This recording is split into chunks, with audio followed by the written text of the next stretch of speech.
भाई मैं तो चार्ल्स डार्विन की थ्योरी पर यकीन नहीं रखता था, लेकिन अब मुझे शुबा होने लगा है कि वाकई में इंसान कभी बंदर रहे होंगे, क्योंकि मैं अपने मुआशरे और अपने समाज में देख रहा हूँ कि कुछ बंदरनुमा इंसान आज भी मौजूद हैं, जिनकी शक्ल तो इंसानों जैसी है, लेकिन दिमाग और अक्ल जो है वो जानवरों वाले ही हैं, बंदर वाले ही हैं। देख लीजिए, इन्हीं साहब को आप देख लीजिए, जो देखने में तो इंसान लग रहे हैं, लेकिन उनकी हरकतें बिल्कुल जो है जानवरों वाली हैं, बंदरों वाली हैं। मैं कोई कहीं से बंदर की औलाद आ गया हूँ, मैं अभी फुल्ली डेवलप्ड ह्यूमन बीइंग नहीं हूँ।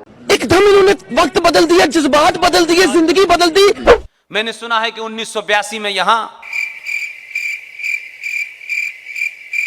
1400 साल पहले मक्का से निकले जिस मजहब ने खून की खोली खेली, खून की खोली खेली, ओ पता नहीं जी कौन सा नशा करता है।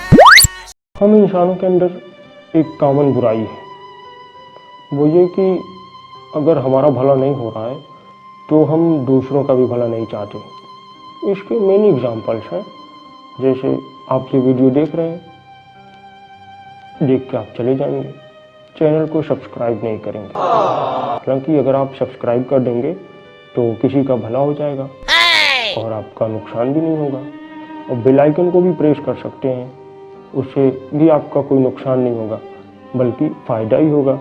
जब भी इस तरह का कोई वीडियो आएगा तो आप तक आसानी से पहुंच जाएगा।